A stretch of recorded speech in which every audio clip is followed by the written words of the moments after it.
Ice కాసేపు కూర్చుంటావా? నేను నవగ్రహ ప్రదక్షిణాలు చేసేస్తాను. కూర్చోవడం దేనికి? ఈ మెట్లన్నీ నేను దిగేసరికి తెల్లారిపోతుంది. నువ్వు వెళ్ళి తిరిగిరా, ఈ లోపల ముక్కుతూ ములుగుతూ నేను దిగేస్తాను. సరే. అమ్మయ్య, ఈ దేవుళ్ళు ఎందుకు ఎప్పుడు కొండల్లోనూ గుట్టల్లోనూ అడవిలోనే ఉంటారు? అంతేలే, దగ్గరగా ఉంటే పాపాత్ములంతా చుట్టుకుపోరు. అందుకేనేమో. అయ్యో బాబోయ్, కాలు తిమిరి. అమ్మా, ఏదో అందరి ముందు యూత్లాగా మెయింటైన్ చేసేస్తున్నానే గాని ఇంతకు ముందులా కాళ్ళు వంకటమే లేదు, నడుము పైకి లేవటం లేదు. ఈ మెట్లు దిగుతుంటేనే నేను ఎంత యూత్గా ఉన్నానో అర్థమైపోతుంది.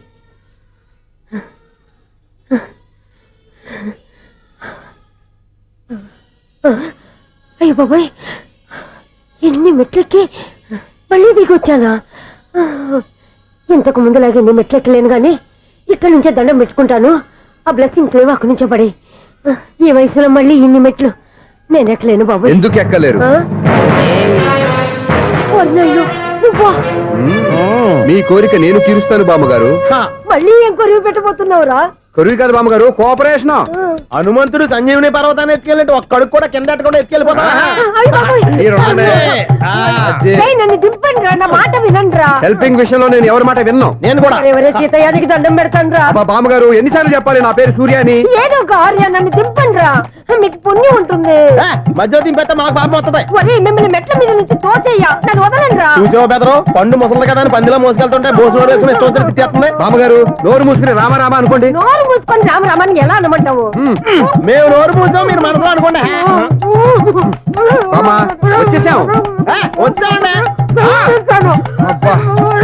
చూసావా ఎంత ఈజీగా పైకి తీసుకొచ్చావా? ఇప్పుడు హ్యాపీయా? హ్యాపీయా కదా నువ్వు? అమ్మయ్యా, ఈ రోజుకి ఒక పుణ్యకారం పూర్తి చేసాం. ఇప్పుడు కూడా స్ట్రైట్ గా దేవుడి దగ్గర దింపేసేవాళ్ళం. కానీ ఈ కాస్త దూరం నడిస్తే నీకు పుణ్యం వస్తుంది కదా. ఇదిగో బామ్మగారు, లోపలికి వెళ్ళి మీరు ఒక్కళ్ళే దండం పెట్టుకోవడం కాదు, మా ఇద్దరు పేర్ల మీద కూడా నేను దండాలు పెట్టేసుకోండి. మీ ఆనందం చూస్తుంటే మా పేర్ల మీద అభిషేకం చేయించాలి. బామ్మగారు మెట్లెక్కలే కష్టపడుతుంటే మేమే ఈజీగా పైకి తీసుకొచ్చాం. Helping nature, helping tendency. ముసలిదైనా బరువు బండి ఉందండి బాబు. ఐసు, నువ్వు కిందకి దిగాలి కదా, వాళ్ళు పైకి తెచ్చావంటారేంటి? కర్మ అదేనమ్మా, నా కర్మ. ఎంతో కష్టపడి ఒక్కొక్క మెట్టే కూర్చుంటూ పాక్కుంటూ ఆయాసపడి కిందకి దిగితే ఆ వెధవులు నన్ను తీసుకొచ్చి ఇక్కడ పడేశారు. వాళ్ళు ఎత్తుకొస్తూ ఉంటే నువ్వేనా వద్దని చెప్పొచ్చు కదా. నన్ను ఎక్కడ చెప్పనిచ్చారు? పైగా గట్టిగా నోరు మూసేస్తే చంటి పిల్లని తీసుకొచ్చినట్టు తీసుకొచ్చి ఇక్కడ పడేశారు గాడిదలు. పైగా హ్యాపీ అంట హ్యాపీ. బాబాయ్, ఇన్ని మెట్లు మళ్ళీ నేను ఎలా దిగగలను? నా వల్ల కాదు బాబోయ్. అతని సార్ వస్తే ఇలాంటి హెల్ప్ లేవి చేయొద్దని చెప్పు. ఎలా చెప్పును? వాళ్ళు ఏ టైంలో ఏ కారణం నుంచి వస్తారో కూడా తెలియదే. వాళ్ళు నన్ను చంపేదాకా హెల్ప్ మీద హెల్ప్ చేస్తూనే ఉంటారు. నేను చెప్పాను కదా ఐసు, వాడొక పెద్ద లూజ్ అని. నేనున్నాను కదా. అలాగే వాళ్ళు వచ్చే లోపల మనం వెళ్ళిపోదాం. అయ్య బాబాయ్, ఆ బండారు వచ్చేస్తున్నాడు. ఐసు,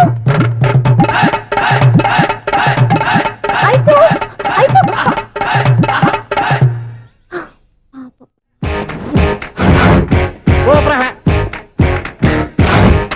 5-6 కట్ చేయరా.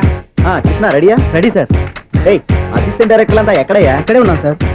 వెళ్ళి హీరో గారిని పిలవండి అయ్యా. అలాగే సార్. సార్ మీరే ఆడాలి sir. Short ready sir. Joker వచ్చాడండి సార్. Short ready sir. ఏంటి చెప్పిందో చెప్తావేంటి?